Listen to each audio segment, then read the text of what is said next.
الحمد للہ وکفا وسلام علی عبادہ الذین اصطفیٰ اما بعد اعوذ باللہ من الشیطان الرجیم بسم اللہ الرحمن الرحیم رب هب لی من الصالحین سبحان ربک رب العزت عما یصفون وسلام علی المرسلین والحمد للہ رب العالمین اللہم صلی علی سیدنا محمد وعلی آل سیدنا محمد وبارک وسلم۔ سیدنا ابراہیم علیہ السلام بڑے اولوالعزم پیغمبر ہیں، بڑے تینوں ادیان والے ان کا احترام کرتے ہیں، مسلمان بھی، یہودی بھی، عیسائی بھی، سب کے نزدیک وہ بڑے معزز اور محترم ہیں۔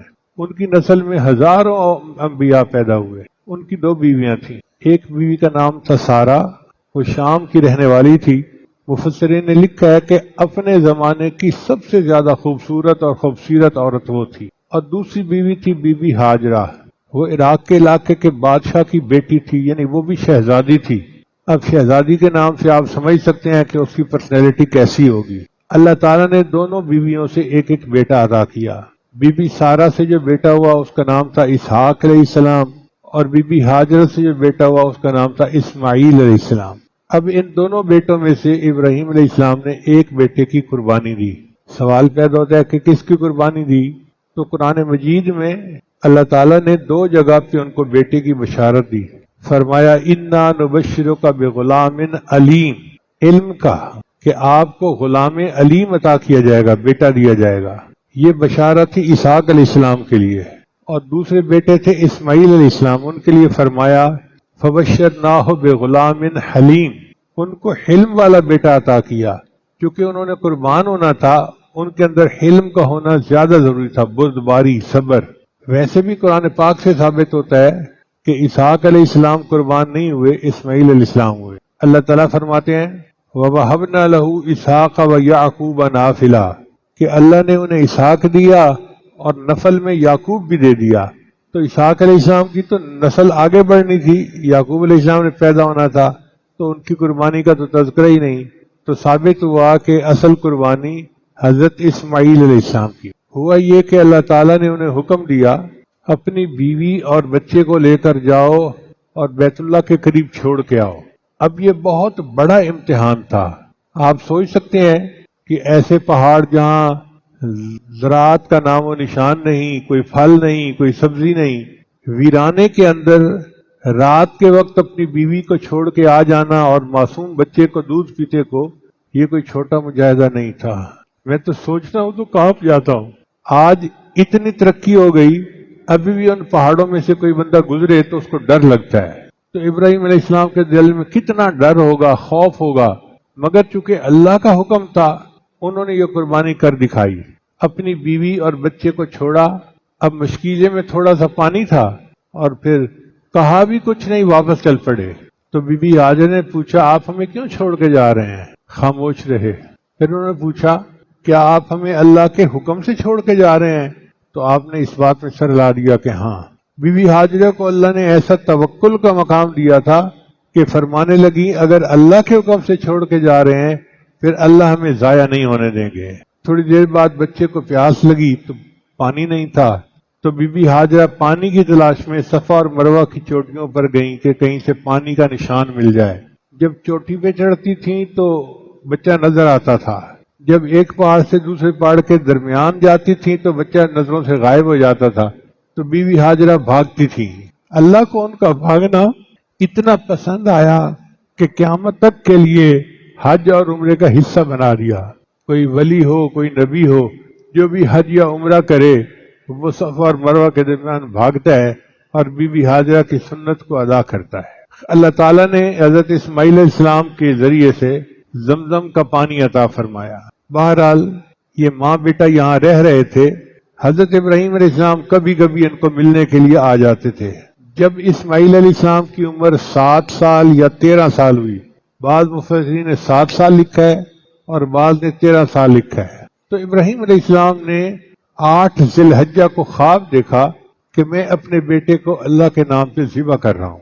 اب جیسے بندہ خواب دیکھتا ہے نا تو سارا دن سوچتا رہ جاتا ہے کہ یہ کیسا خواب تھا، تو ابراہیم علیہ السلام بھی سارا دن سوچ میں پڑے رہے کہ یہ میں نے کیسا خواب دیکھا۔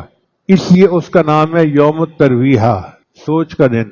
پھر 9 تاریخ کو 9 ذی الحجہ کو انہوں نے پھر وہی خواب دیکھا۔ اب ان کو شرح صدر ہو گیا کہ یہ میرے خالق کا حکم ہے اور مجھے اپنے بیٹے کی قربانی کرنی ہے۔ اس کو یوم عرفہ کہتے ہیں، پہچان کا دن، یعنی فیصلہ ہو گیا کہ ہاں بیٹے کو قربان کرنا ہے۔ پھر جب 10 ذی الحجہ آیا اس کو یوم النحر کہتے ہیں، قربانی کا دن۔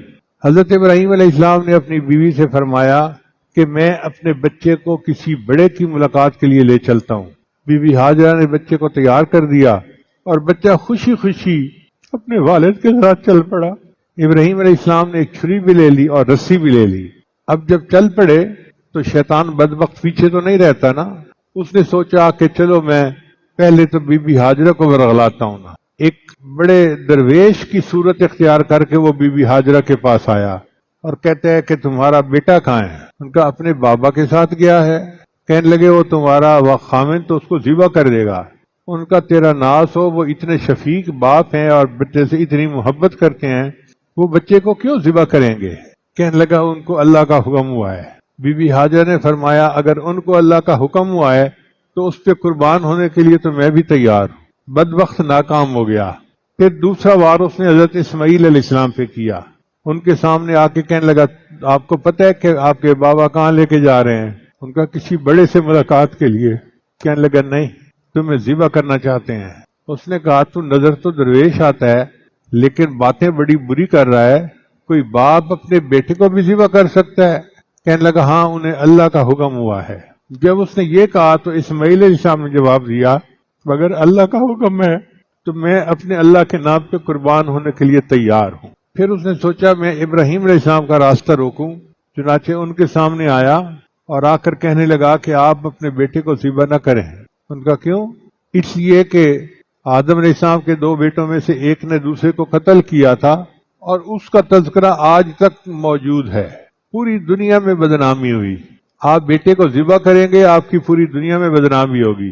ابراہیم علیہ السلام نے فرمایا کم بخت تو کون ہے کہ اس نے قتل کیا تھا اپنی نفسانی خواہش کی وجہ سے، اور میں بیٹے کو ذبح کر رہا ہوں اللہ کے حکم کی بنا پر۔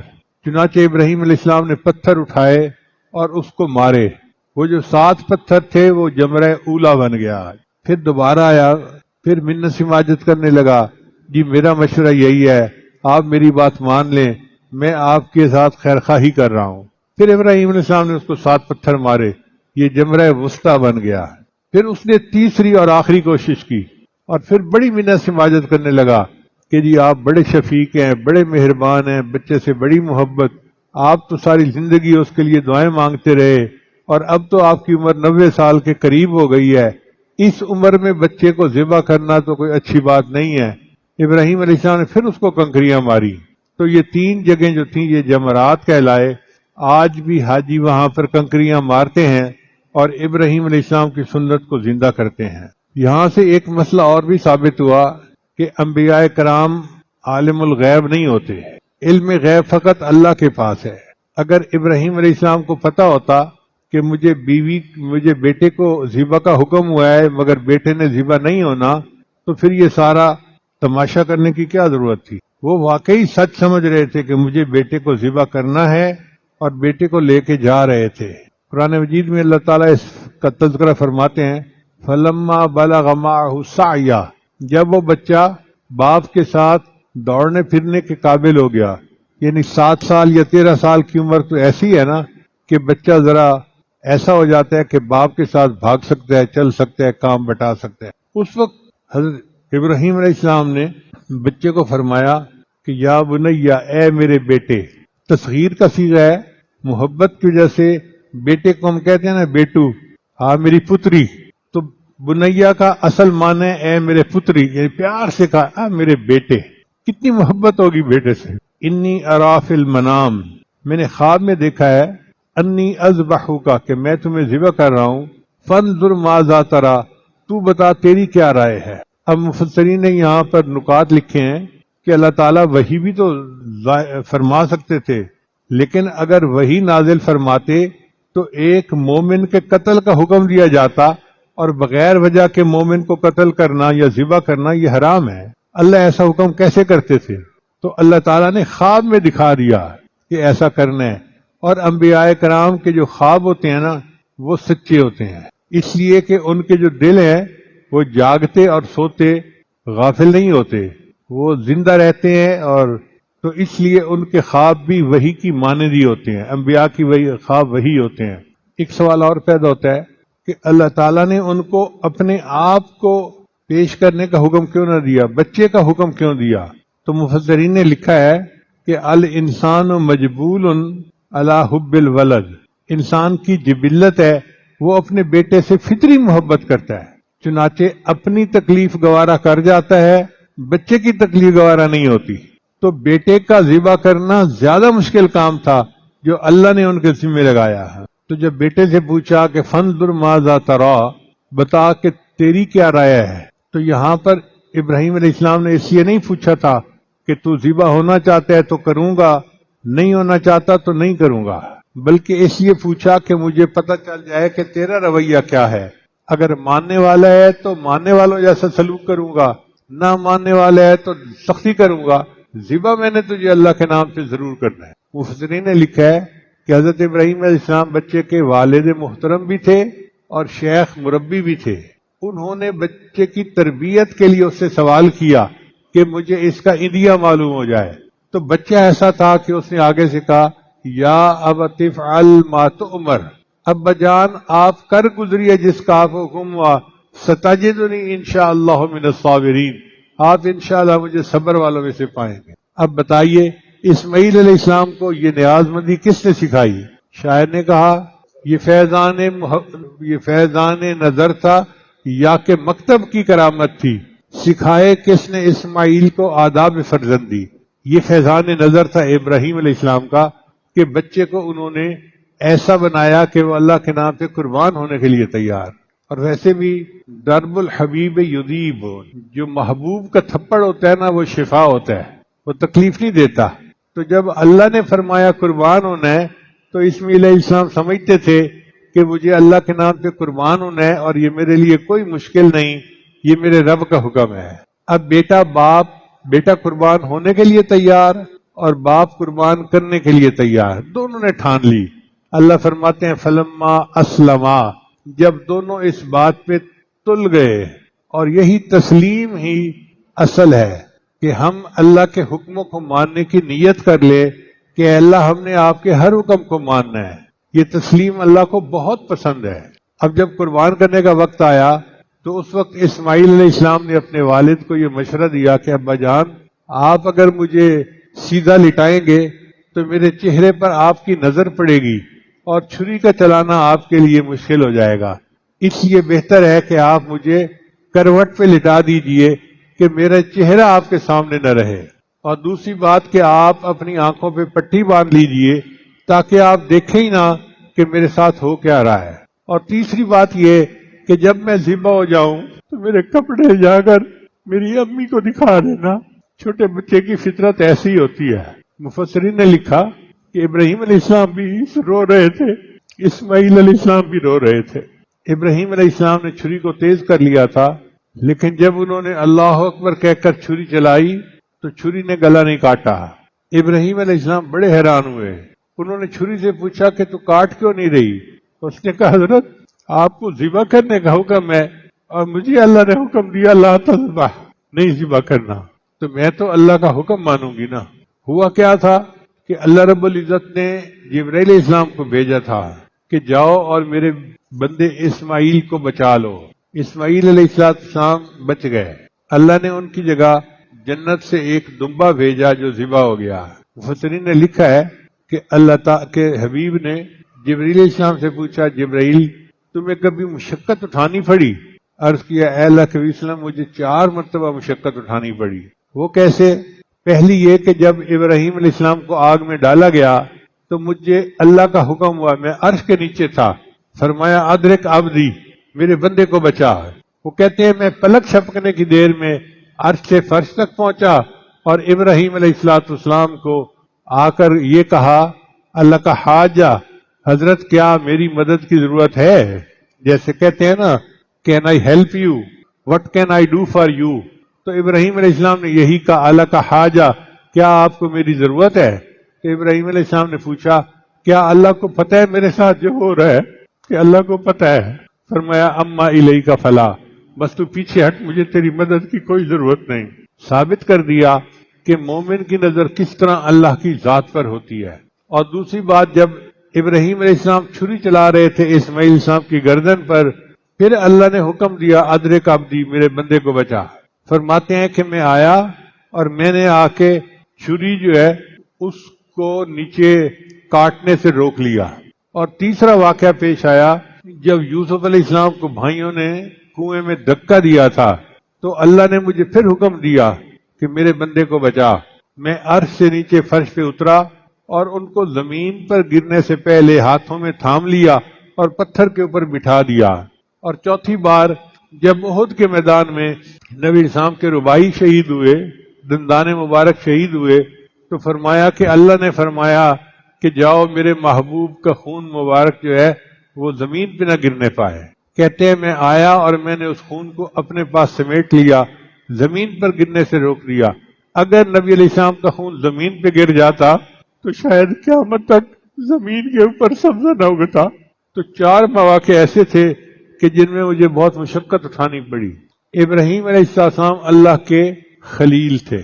خلیل کہتے ہیں ایسا دوست جس کے ساتھ کوئی دوسرے دوستی میں شریک ہی نہ ہو۔ اللہ نے ان کو کیسے خلیل بنایا اس کا واقعہ بھی عجیب ہے۔ تفسیروں میں لکھا ہے کہ ابراہیم علیہ السلام بکریاں چرا رہے تھے اور ان کے پاس کتنی بکریاں تھیں؟ 5000 بکریاں تھیں۔ آپ اندازہ لگا سکتے ہیں نا کہ 100 بکریاں کتنی قیمتی ہوتی ہیں، 5000 بکریوں کی کتنی قیمت ہوگی۔ تو جب چرا رہے تھے تو ایک بندہ قریب سے گزرا اور اس نے کہا سبوح قدوس ربنا ورب الملائکۃ والروح۔ ابراہیم علیہ السلام نے جب یہ تعریف سنی تو دل مچل گیا۔ اس بندے کو روکا، اے بھائی تو نے میرے اللہ کی تعریف اتنے اچھے الفاظ میں بیان کی، ایک دفعہ یہ الفاظ پھر کہہ دے۔ اس نے کہا اس کے بدلے مجھے کیا دیں گے؟ بھائی میں نے آدھی بکریاں آپ کو دے دیں۔ اس نے پھر پڑھ دیا سبوح قدوس ربنا ورب الملائکۃ والروح۔ پھر دل مچل اٹھا، دل نے کہا ہوتی رہے ثنا تیرے حسن و جمال کی، اے اللہ یہ آپ کی تعریفیں کرتا رہے اور آپ کا بندہ ان تعریفوں کو سنتا رہے۔ اے بھائی ایک دفعہ یہ الفاظ پھر کہو۔ اس نے کہا جی اب کیا دیں گے؟ فرمایا بقیہ ریوڑ بھی آپ کا ہو گیا۔ اس نے پھر کہا تو پھر دل جو ہے مچل اٹھا، اے بھائی ایک دفعہ اور کو۔ اس نے کہا اب تو آپ کے پاس دینے کو کچھ بھی نہیں، اب میں کیا دو گے؟ بھئی تجھے ان کے چرانے والے کی ضرورت ہوگی تو میں تمہاری بکریاں چرایا کروں گا، تم مجھے یہ الفاظ پھر سنا دو۔ جب یہ کہا تو وہ کہنے لگا ابراہیم علیہ السلام مبارک ہو، میں فرشتہ ہوں، اللہ نے مجھے بھیجا تھا کہ میرے ابراہیم کے سامنے جا کے میرا نام لو اور دیکھو وہ میرے نام کے کیا دام لگاتا ہے۔ چنانچہ اس واقعے کے بعد اللہ نے ان کو اپنا خلیل چن لیا۔ قرآن مجید میں بھی اللہ فرماتے ہیں واتخذ اللہ ابراہیم خلیلا، اللہ نے ابراہیم کو اپنا خلیل بنا لیا۔ یہ بہت بڑا انعام ہے کہ اللہ کسی کو اپنا خلیل فرما دے۔ بہت سارے لوگ سمجھتے ہیں کہ ابراہیم علیہ السلام اللہ کے خلیل تھے اور ہمارے آقا صلی اللہ علیہ وسلم اللہ کے حبیب تھے۔ یہ بات ادھوری سچی ہے۔ اصل بات تو یہ ہے کہ ہمارے آقا صلی اللہ علیہ وسلم اللہ کے حبیب بھی تھے اور اللہ کے خلیل بھی تھے۔ چنانچہ نبی علیہ السلام نے دعا مانگی، اے اللہ جس طرح آپ نے ابراہیم علیہ السلام کو خلیل بنایا مجھے بھی اپنا خلیل بنا لیجئے، اور اللہ نے خلیل بنا لیا۔ نبی علیہ السلام نے فرمایا لو کنت متخذا خلیلا لاتخذت ابا بکر خلیلا، اگر میں دنیا میں کسی کو خلیل بنانا ہوتا تو میں ابو بکر کو اپنا خلیل بناتا، مگر وہ تو میرا صاحب اور میرا بھائی ہے، خلیل میرا فقط اللہ ہے۔ تو نبی علیہ السلام اللہ کے حبیب بھی تھے اور اللہ کے خلیل بھی تھے۔ اللہ نے ان کو یہ دونوں نعمتیں عطا فرمائی تھیں۔ اب ابراہیم علیہ السلام کا امتحان 3 طرح سے ہوا ہے، ایک تجلیات افعال کا، ایک تجلیات صفات کا اور ایک تجلیات ذات کا۔ تجلیات افعال کا امتحان ہوا جب بچے اور بیوی کو وہ اپنے گھر سے لے کر ایک ویرانے میں چھوڑ کر آئے۔ یہ توکل کی انتہا ہے۔ میں کبھی کبھی سوچتا ہوں تو حیران ہوتا ہوں کہ ہم عمرے پہ جاتے ہیں، ہمارے گھر والے کمرے میں ہوتے ہیں، محفوظ کمرہ ہوتا ہے، اور ہم نماز پڑھنے جاتے ہیں، عورتوں میں کئی دفعہ نہیں پڑھنی ہوتی تو وہ کمرے میں ہوتی ہیں۔ اب ہوٹل سے حرم جانے میں 10 منٹ نہیں لگتے، لیکن ہمیں فکر رہتی ہے کہ جی گھر والوں کو اکیلا چھوڑ کے آئے ہیں، حالانکہ وہ تو بند کمرہ ہے، ایئر کنڈیشن کمرہ ہے، اگر کسی چیز کی ضرورت پڑے تو وہاں نیچے مال بھی ہے جس سے ہر چیز مل سکتی ہے، لیکن پھر بھی فکر رہتی ہے۔ مجھے ہمیشہ ایسے موقع پہ ابراہیم علیہ السلام یاد آتے ہیں کہ انہوں نے ایک ویرانے میں جہاں وادی غیر ذی زرع تھی کیسے اپنی بیوی اور بچے کو چھوڑ دیا۔ کوئی جانور آ سکتا تھا، کوئی بندہ آ سکتا تھا، جان بھی خطرے میں، مال بھی خطرے میں، ہر چیز خطرے میں، مگر اللہ کا حکم تھا، انہوں نے کہا مجھے کرنا ہے۔ تو یہ تجلیات افعالیہ کا امتحان تھا جس میں وہ کامیاب ہوئے۔ پھر تجلیات صفات کا امتحان ہوا جب اسماعیل علیہ السلام کو ذبح کرنے کا حکم دیا گیا، انہوں نے اپنے بیٹے کو ذبح کر دیا۔ اب نہ ہوا یہ تو اللہ کی مرضی تھی، اپنی طرف سے تو انہوں نے پورا کر دیا نا، یعنی مقصد تو تھا کہ ارادہ کیا ہے۔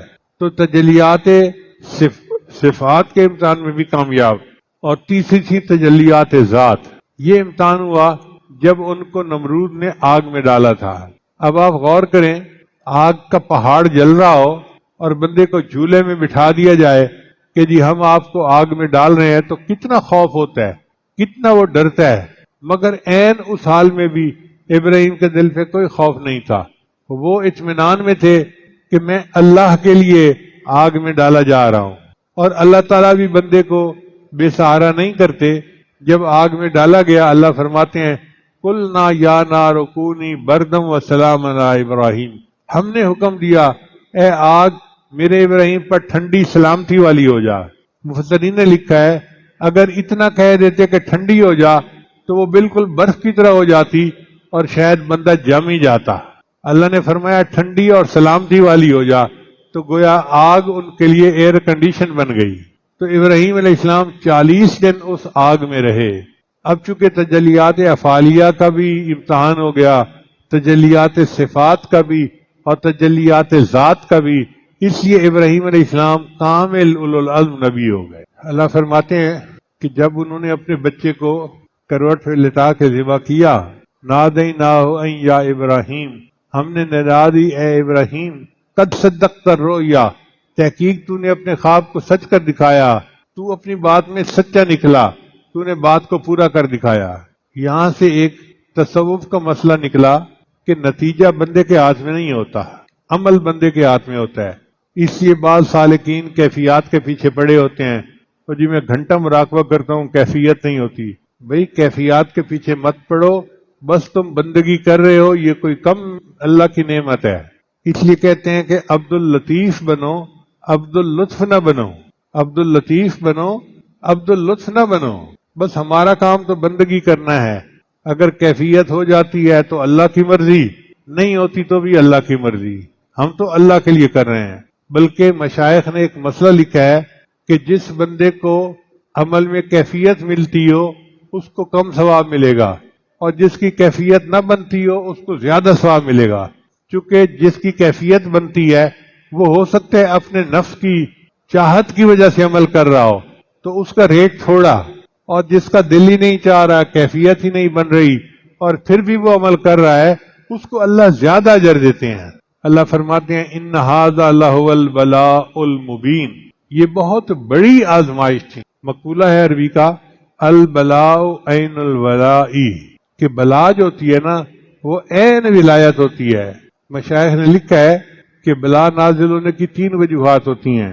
جو مخالفین ہیں، فاسقین ہیں، ان کے لیے نقم اور عقوبت کے طور پہ بلا آتی ہے۔ جو صالحین ہیں ان کے لیے کفارہ سیئات، گناہوں کا کفارہ بن کے آتی ہے، اور جو اولیاء سابقین ہیں ان کے لیے بلندی درجات بن کے آتی ہیں۔ چنانچہ اولیاء پہ جو مصیبتیں پریشانی آتی ہیں وہ ان کے درجوں کو اللہ کے سامنے اور بڑھا دیتی ہیں۔ اللہ تعالیٰ فرماتے ہیں وَفَدَيْنَاهُ بِذِبْحٍ عَظِيمٍ، ہم نے اس کے بدلے ایک بڑی قربانی دی، یعنی عظیم سے مراد عظیم المرتبت، عظیم المقام، وہ بڑی قربانی تھی جو اللہ نے عطا فرمائی۔ وَتَرَكْنَا عَلَيْهِ فِي الْآخِرِينَ، پھر ہم نے اس قربانی کو آنے والوں کے اندر جاری کر دیا۔ ایک اصول سمجھیں کہ اللہ رب العزت کا مبارک طریقہ یہی ہے، ان کو جب کوئی عمل اچھا لگ جاتا ہے تو وہ آنے والوں میں اس کو جاری فرما دیتے ہیں۔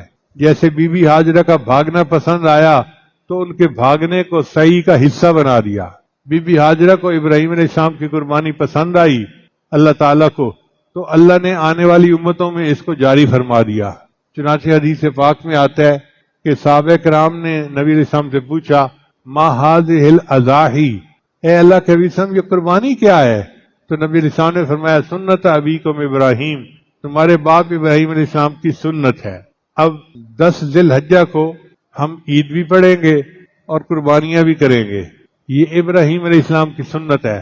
اللہ فرماتے ہیں ان قربانیوں کا گوشت، ان کے کھال مجھے کچھ نہیں پہنچتا، مجھے تو وہ تقویٰ پہنچتا ہے جس سے تم قربانی کرتے ہو۔ تو جس محبت سے بندہ قربانی کرتا ہے اللہ کو وہ محبت مطلوب ہے۔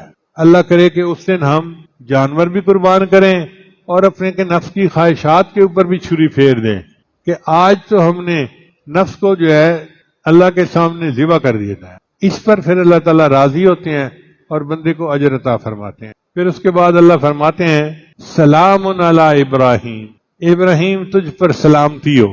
یہ آیت پڑھ کے مزہ آ جاتا ہے۔ اللہ تعالیٰ یہ کہنا چاہتے ہیں اپنی زبان میں ہم اگر سوچیں، ابراہیم تم جیتے رہو۔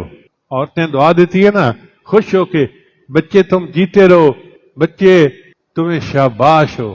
تو سلام علی ابراہیم کا یہی معنی ہوگا کہ یہ ایسی عظیم قربانی تھی، اے ابراہیم علیہ السلام آپ جیتے رہیں، اور ابراہیم علیہ السلام آپ کو شاباش ہو، آپ نے کتنی اچھی قربانی دی۔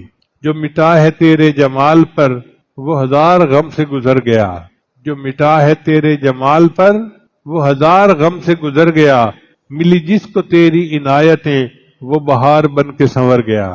اللہ کرے کہ ہم بھی اللہ کے جمال پہ مر مٹیں اور اللہ کی ہم مسکینوں پر عنایتیں ہوں۔ وآخر دعوانا ان الحمد للہ رب العالمین۔ کچھ احباب دور قریب سے بیعت کی نیت سے آئے ہیں تو یہ عاجز بیعت کے کلمات پڑھائے گا، سچے دل کے ساتھ پیچھے پیچھے پڑھتے جائیے۔ پڑھیے بسم اللہ الرحمن الرحیم، لا الہ الا اللہ محمد الرسول اللہ، آمنت باللہ وملائکتہ وکتبہ ورسلہ والیوم الآخر والقدر خیرہ وشرہ من اللہ تعالی والبعث بعد الموت، آمنت باللہ کما ہوا باسمائہ وصفاتہ وقبلت جمیع احکامہ اقرار باللسان وتصدیق بالقلب، اشہد ان لا الہ الا اللہ واشہد ان محمدا عبدہ ورسولہ، استغفر اللہ ربی کل ذنب واتوب الیہ برحمتک یا ارحم الراحمین۔ ان کلمات کو پڑھنے سے ہم تو بتائے ہو چکے